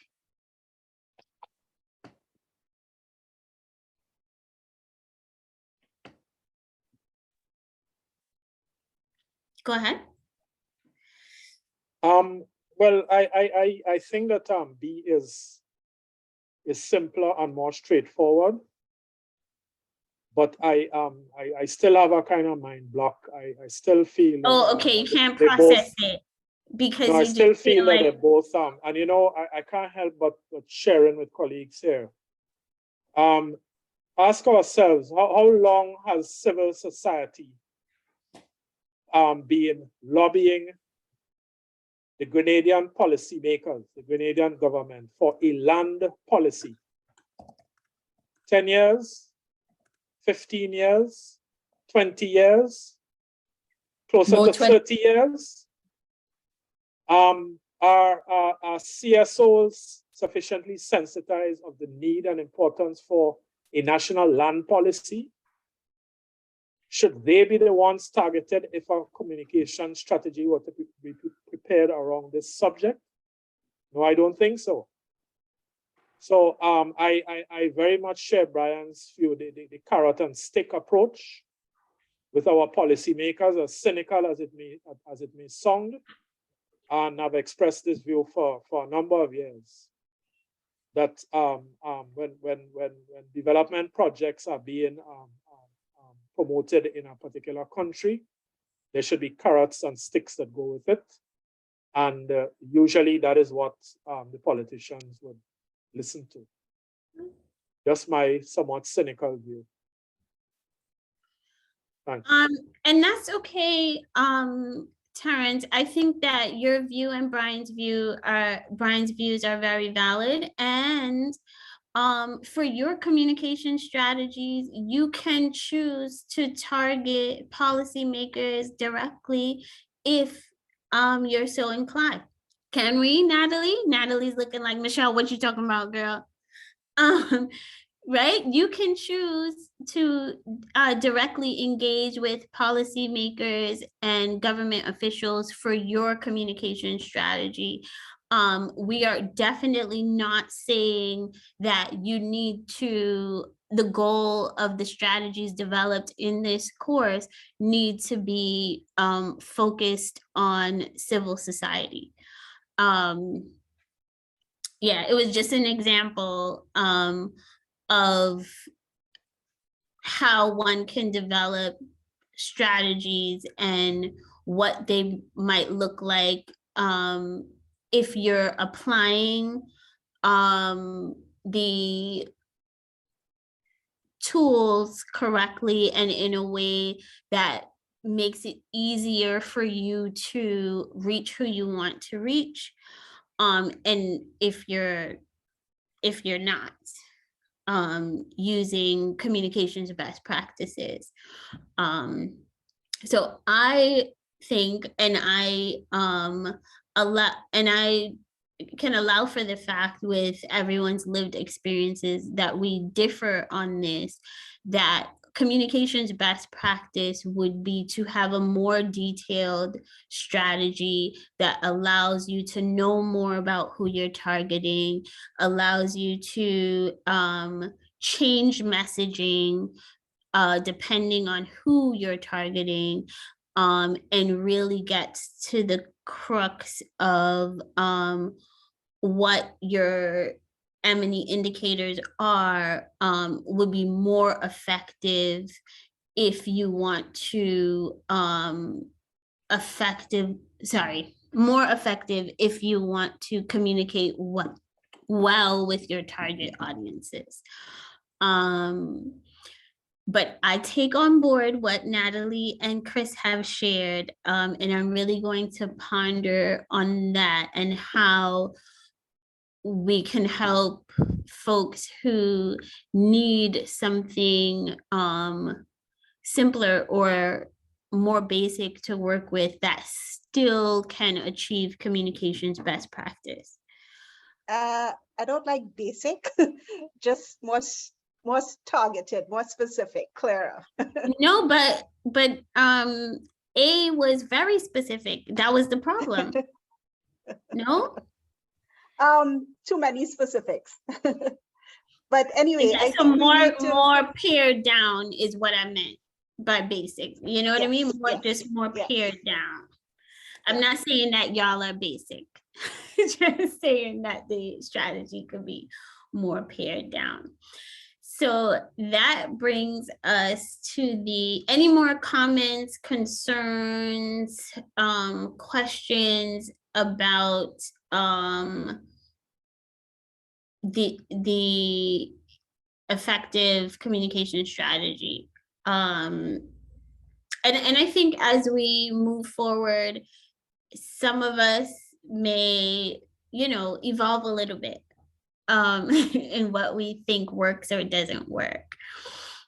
We want to end today's class with a video clip from the founder, content creator, and author of Humans of New York. This clip, I really want you to just listen, be open to what Brandon is sharing, and then we can talk a little bit about what lessons we can learn from his approach in our communication strategies as we move forward. So on that note, I'm just gonna have to stop. Hi, Hi, Michelle. Claudette. Could I, Yes? one thing, I just kept quiet, I listened to everybody, and I do agree with most of you. But I just want us to bear in mind, whatever communication strategy that we develop for anything, it must be unifying. And in the case of policies for national development, it must take into consideration policies at the top and understanding of those policies at the bottom, and they're coming together to ensure that the policy is implemented. Implementation of the policy will take both. So it will be a kind of mix, but it must be simple because government representatives in parliament and cabinet or so comes from the people themselves. And we have to understand where our target audiences are, and to design and define the strategy based on that. So what might be good for the United States of America certainly would not be good for the St. Patrick's community. So that's what and it has to be unifying. Whatever strategy, whatever use must be unifying to the top and the bottom. Thank you. Yes, understood.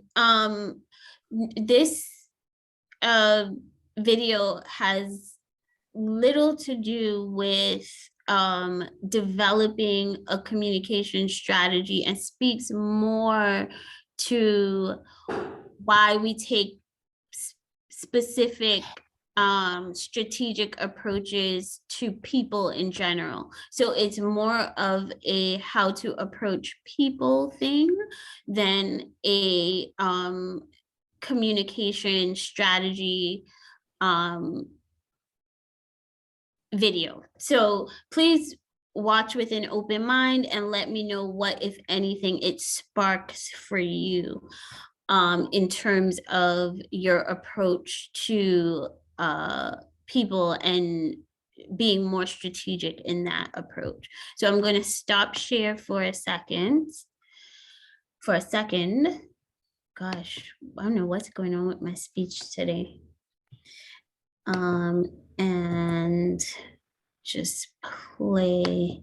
And now I'm going to share again, but with sound and video.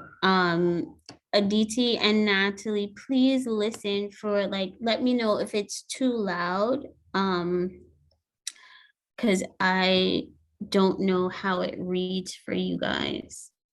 So let's see, I may have to stop share and share again. I'm not sure if I shared sound.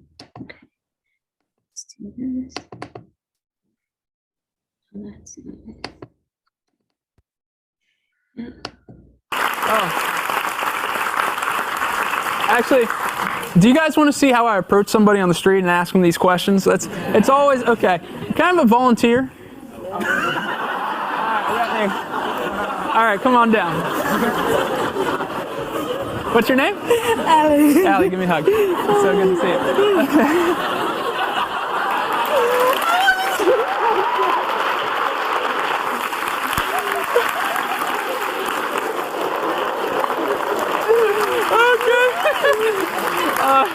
Okay.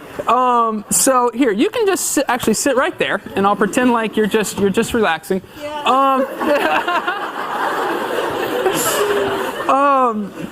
So, like I said, I've only been photographing for 4 years, and there's no way I'm the best photographer in the world. No way I'm the best journalist in the world. But I have approached over 10,000 people on the streets of what is stereotypically, and by reputation, one of the colder cities in the world, and have asked them for their photograph. So I'm thinking by about this time, I might be just about the best at the world at stopping random people on the street and getting them to let me take their photograph. And then kind of, what it is about Humans of New York, and I say it's not the photography, what it is that, if you want to use business terms, I'm sure some of you study business, that's the competitive advantage of Humans of New York. Why is it growing so fast? Why is it so difficult to duplicate? It's the taking a atmosphere of kind of fear and strangeness and uncomfortableness and turning that into an atmosphere of intimacy where people feel comfortable to disclose in a very short amount of time. And, the way that I figured this out is just by doing it 10,000 times and just getting beaten down, just through, getting yelled at, making people very nervous, getting uncomfortable. And so I just, Allie's your name? Ellen, sorry. Ellen, no, that's okay. And I'm sure you told it to me right. Probably my fault. So, just over approaching like 10,000 people, I've just kind of learned kind of naturally, and it applies to a lot of different areas. It's just how to make people comfortable when you're first meeting them. And this applies at parties or anything. And, when I was first starting Humans of New York, what I was always experimenting with is what is the correct words to say, right? I thought it was like, what words can I say that are going to allow me to get this person to take my photograph? And I remember I experimented with everything. I had my little speech. I was constantly tinkering with it. Just to give you an example of how much attention I was paying to it, I spent so long trying to figure out whether it'd be more effective to use the word portrait or photograph. Just something little like that. Can I take your portrait or can I take your photograph? Just like, what's it going to be that allows these people to feel comfortable enough to let me take their picture? And then after just repeated attempts, I realized it had nothing to do with what the words I was saying. And it's all about the energy that you're giving off. It's just 100% energy. And it's very hard to teach because the worst energy you can give off is nervousness. And it's almost impossible to not be nervous if you haven't approached people 10,000 times, you know what I mean? And so it almost just had to be earned through just like beating it into me, because when you walk up to somebody and you're kind of nervous and you're shifting and you're kind of not looking them straight in the eye, it's like they have this subconscious reaction. Why is he nervous? You know, what's going on? You know, what's going on? And so it's just like, basically what you're doing on the street is people are just making these kind of subconscious, especially in New York, where like in New York, if somebody comes up to you and they talk to you, even if they have this big smile on your face, it's gonna be like, hey, you know, how are you? Blah, blah, blah, blah, blah. Just need your credit card number right here. You know what I mean? It's like, it's always coming around to something. So it's a very hard stigma to overcome. And so, you know, the way I do it is just by being as calm and non-threatening as possible. And it actually kind of makes me wince when I see it on video, because I already kind of have a bit of a high voice, but when I make an approach, I sound like a woman. And I just like, and so what I'll do is, well, the first thing I'll do is I'll never approach from behind. So,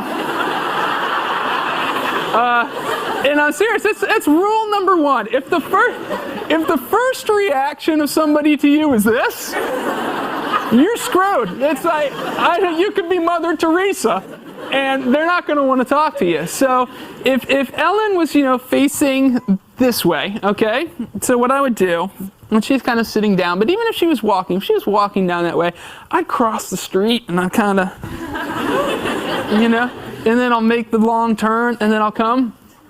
And then I always kind of like, I always crouch. And, you know, this isn't even something that I made the conscious decision to do. This is just stuff that was like conditioned into me from like so long. And I go, excuse me, is there any way I can take your photograph? Yeah. Okay.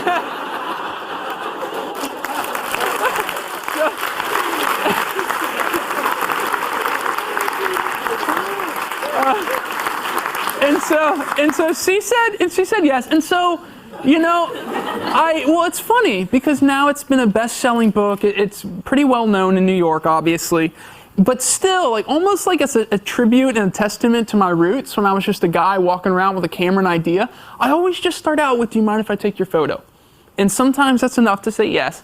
If they start to hesitate, you can kind of feel the...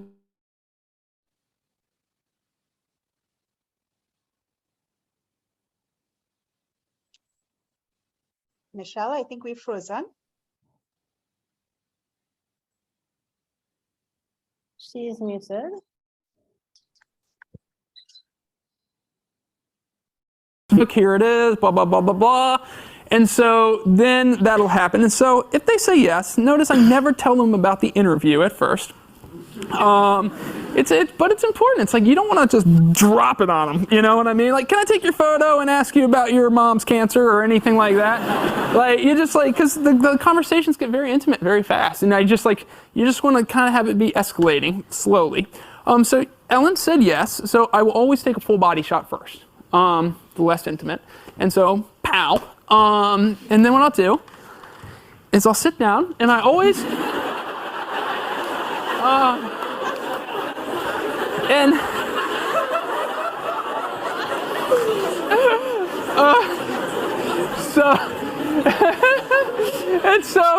but that's one thing I'll always try to do. It's like if you see pictures of me on Instagram or whatever, like so many times I'm laying on the ground, you know, especially because I'm 6'4", like, and I just like the goal is to just be as non-threatening as possible.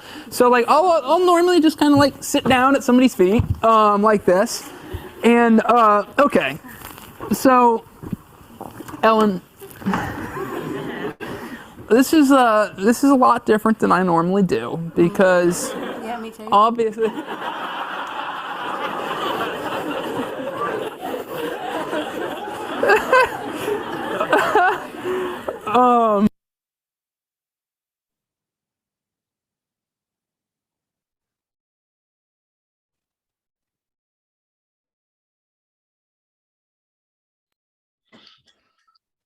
Okay, folks.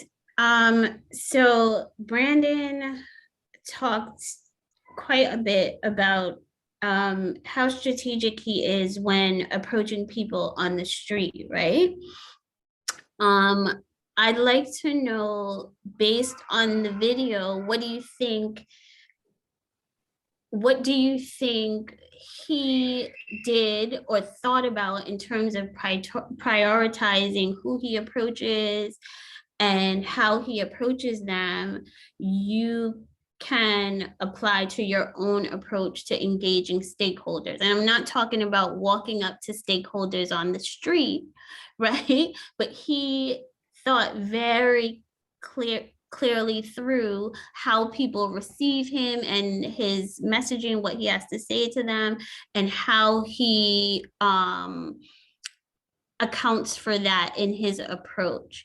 Have you done that? Will you feel comfortable doing that kind of work in terms of thinking through your approach to get to the target audiences you want to get to? There's something in the chat. Let's see. Hayden said, meeting them on their level, literally and figuratively. Absolutely. And we know, because I've said it a million times just in this class session alone, how important I think that is. Claudette, you have unmuted. Did you want to share? Or did you not unmute on purpose? That's also okay. Did anything else stand out to anyone? Yes, Hayden says the tone of the communication as well is important. Absolutely. The language used. Yep. Anything else stand out to anyone as important to consider in your approach to stakeholders? Body language when the medium is a presentation. And then Martin says you have to be intentional, know what you want, and more importantly, how the person you're going to speak with is likely going to view you. Absolutely, Martin. Martin and Hayden, you have really hit the nails on the head in terms of what I think we can learn from Brandon Stanton and his approach with Humans of New York. I think that unless anybody else has anything to add about what they took from the video, apologies for the loud noise in the background. I think that's a good place to end this first class. Well, to end the lecture part of this first class, and then I will turn over to Natalie so we can do some work on getting into our small project groups. And I want to thank everybody for participating fully and actively and with so much passion. Great, thanks, Michelle. I'm just going to share screen for a minute.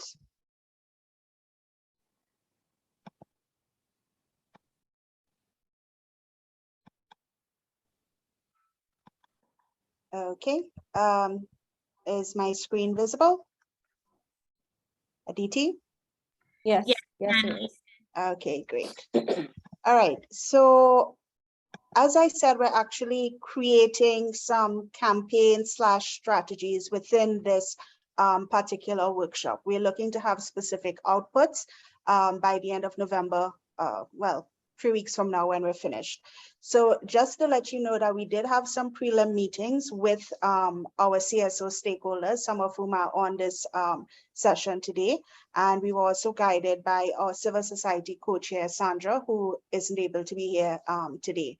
So what we've done is we've talked about what might be useful or interesting topics that we can pull specific scientific bits of information from the NEA to incorporate into different strategies and topics.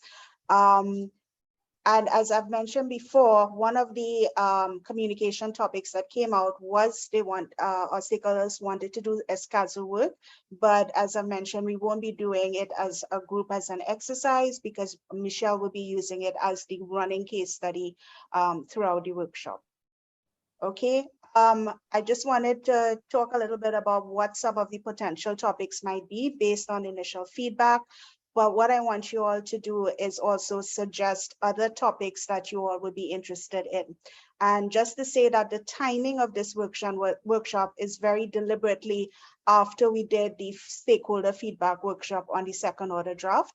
And I know many of you attended that and also submitted comments. So we're hoping after having done that review, you all have particular topics that you all saw emphasized in the NEA that you all would also like to include as part of a communication strategy.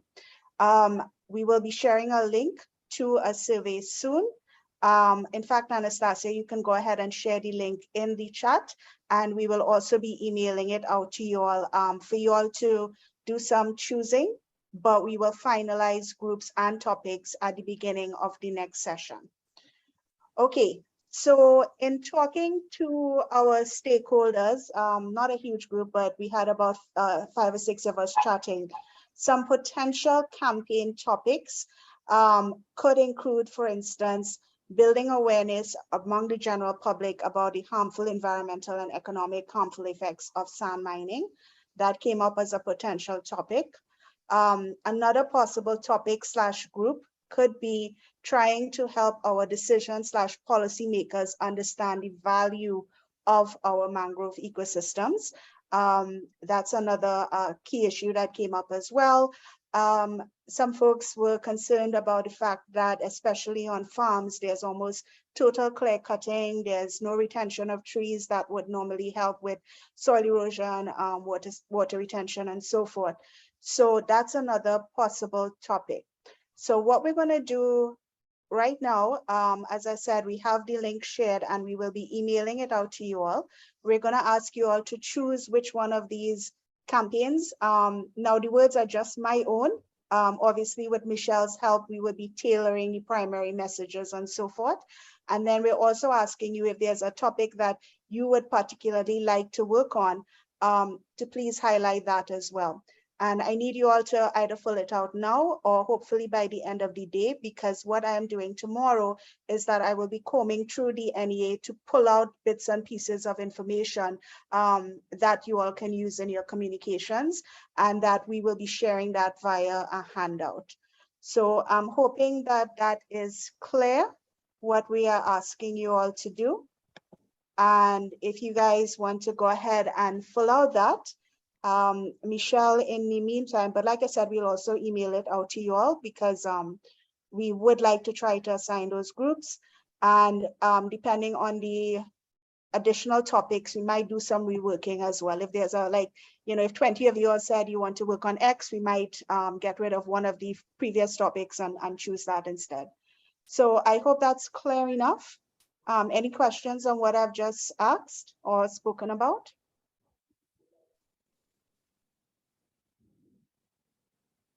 All right, I'm not seeing anything. Michelle, I know you normally do a check-in. Can you also remind us of what we're covering next session, what the alternative topics are based on the agenda that we have?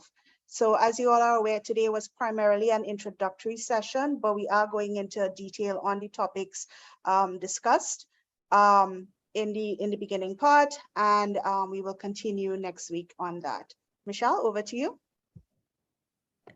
Thanks, Natalie. Yes, I can share what we'll be discussing in Thursday's class. I'm just sharing my screen. Yeah, so in Thursday's class, we'll be covering strategic targeting and tools available to make that much easier, crafting effective messaging, and leveraging data to strengthen or bolster our messages. We, if all goes as planned, we will have a guest speaker on Thursday. So yeah, earlier, someone came in, so I just want to make this note that all the slides that give a preview of what's happening in over the entire course, all 6 sessions, will be available on Thinkific. We're gonna send out that link, if not today, early tomorrow, right, Natalie? Yes. And you can access all of the resources for the course and all of our slides. I'm sorry, Natalie, you asked me something else and it just slipped me. Oh, we were doing a quick check-in with our colleagues before we leave. Yes. So before we close off, we'd like to do a quick feelings check-in. How are you feeling now at the end of the class? You can feel free to unmute and share, or you can share in the chat. I'm trying to find the chat. Did I just do that? Sorry, I can stop sharing now too. That's fine. Okay, I think we've tired out everybody. I'm not seeing any reactions in the chat. I will share that I am feeling excited, anticipatory about the sessions to come. Chris says she's excited. Laverne is excited, I think. Natalie, how about you? Relieved that another workshop session has finished and I could go eat lunch. But I'm happy with what we were able to accomplish today, and I am very grateful for all your participation and inputs. And I mean, you guys know we listen to you all, and really want to try to get something out of this that we can incorporate into next year's activities when we finish the NEA. So I feel grateful. I appreciate everything that you all have done. Gratitude also to the team, the Canary team, and Michelle for their work. So gratitude, I think that would be my feeling, apart from hunger. Adrian asked, what's for lunch, Natalie? Are you buying?